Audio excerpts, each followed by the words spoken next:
Hello and welcome to another My Why.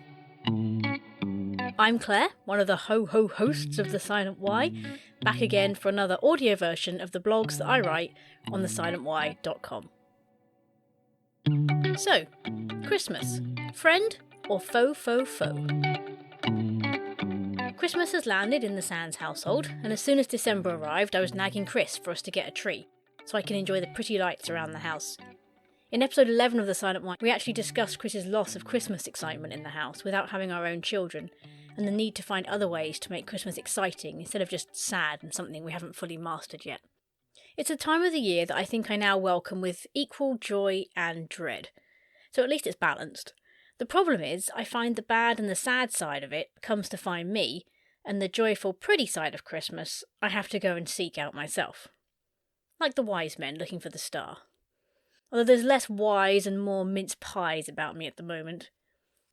Sadly, Christmas is often a milestone in the world of loss, a painful reminder, a lonely time, a time to be conscious of all you have, but even more so all you don't have, or of years gone by, anniversaries, a time that highlights those that are missing, those that are ill, and those without the seemingly perfect family unit. Sometimes I feel like Christmas feels as much about lonely as it does about love, as much about tension as it does about tinsel, and as much about sad musings as it does about glad tidings. C.S. Lewis said, "Can it really be my duty to buy and receive masses of junk every winter just to help the shopkeepers?" Yet I don't want it to be that way.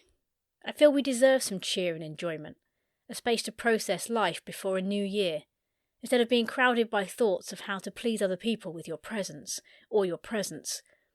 The different spelling of those works a bit better on the blog. So I'm on a missionmas if you will, to find a way to make Christmas my friend. I want to see him coming over the hill of November and smile, not feel my stomach drop. Not to just let all the kids and Santa and the elves and the crazy happy people have it as their fun time. I want a piece of it too. I figure we all have at least one thing we love about Christmas, right? So right now, think of one thing you love about Christmas. Go on. You didn't do it, did you? Don't be a Scrooge. In fact, say it out loud. With me after 3. 1, 2, 3. Marzipan pies. See? Wasn't so difficult. After all, do we need more than one thing to love a season? People love Pancake Day. So what's stopping you going crazy with the one thing you love? If you love mince pies, buy all the different versions. Stock up. Hold a mince pie party. Within COVID regulations. Have one after every meal for a month. Paint one. Wear one. Throw one. Grow one. Sing about one. Get a jumper with a giant mince pie on the front and brandish your love to all. Heck, knit one if you have to. Maybe you like the lights. Cover your house in them. Make others smile. Be the house that people walk their children to see. Cover your car in them. Here's actually a car I saw in the supermarket car park last week. You can check that out on the blog. Or maybe you're a bit more traditional and you love the story of the Nativity. The sheep chic birth of Jesus, the tea-towel shepherds being scared witless by an army of tinsel angels in the sky, the wise men bringing gifts that represent a lot but might have been a right pain for Mary to carry on her escape to Egypt. What did she even do with that block of gold? Why not go to all the carol services, play carols around the house, put up a nativity scene, read the original story, share its message of hope with others and give them something other than mince pies to eat and wear. I believe we can make Christmas our friend. But like all friendships, it's impossible to force unless it's a two-way relationship. You can learn to love it and find things about it to enjoy, but you need to believe that Christmas wants to give back to you as well. And that's where I think we've lost our way and our friendship with the season. It's easy to throw the good of Christmas away with the commercial stuff if we're not careful. And I believe to find the good in it, you have to go back to the original meaning and the reason for the season. So what do you see when you look at the nativity scene? A happy family? The baby you couldn't have? The partner you never met? The partner you had but lost? The smooth, perfect evening of a new birth under a bright sky full of stars? Rich presents given in celebration of a new arrival? Fluffy lambs and smiling cows that never poop, standing around watching quietly? Carols softly playing in the background, the perfect happy family unit that no one really has, but somehow almost everybody secretly wants. Well, I've been around this story all my life, and I'll tell you what I see. A baby, born in a rough old cave far from home. 2 young parents trying to cope alone, while people are gossiping and spreading rumours about how Mary got pregnant. A scared young mother with no birthing pool options, anaesthetic, or a midwife to ease her pains. The smell of animals and dirty floors in Mary's nostrils. No hot water and towels to clean her or the baby up afterwards. A trough used to feed cows as the only option for a crib. No fancy mobile and temperature monitoring camera to see if the baby is too hot or too cold. No grandparents to visit and help with the chores, just a few shepherds, seen as criminals back then, who came to see the baby because they had been told by angels. No option for Mary to name her baby, that was done for her. Herod seeking to kill their baby, forcing them to flee as refugees to another country. A mother who knew the scriptures and would have been aware that the Messiah she carried was coming to earth as a sacrifice for all the bad stuff the rest of us have done. Yep, that includes the plastic pollution.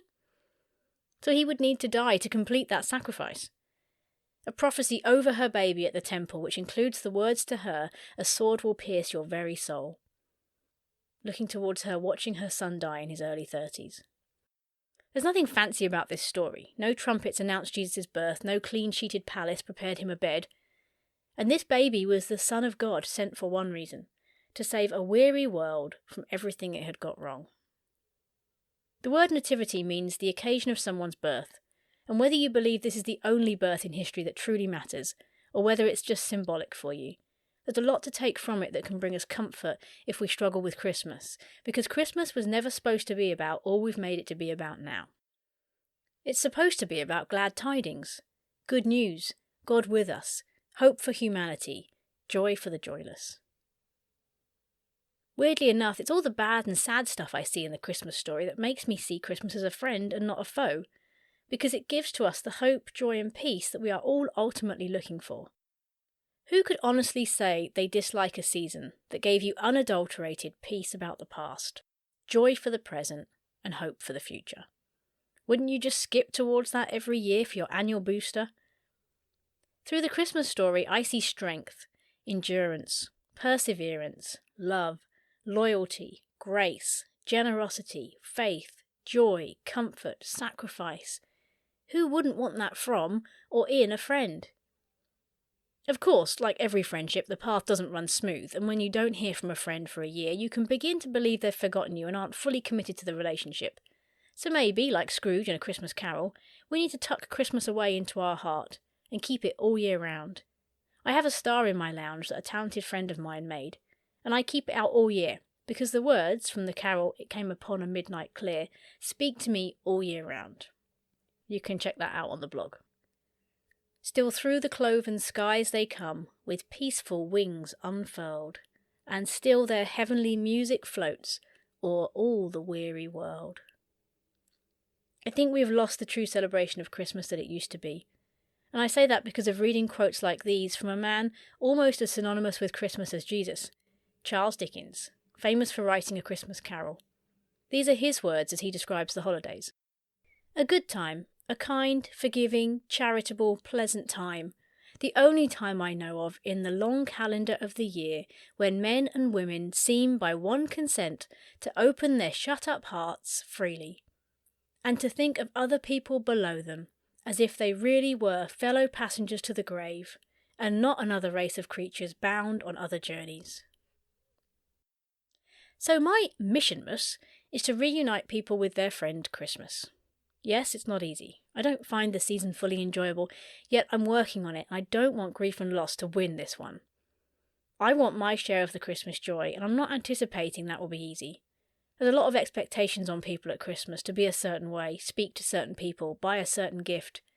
But I'm deciding that I can't enjoy a Christmas that someone else is choosing for me.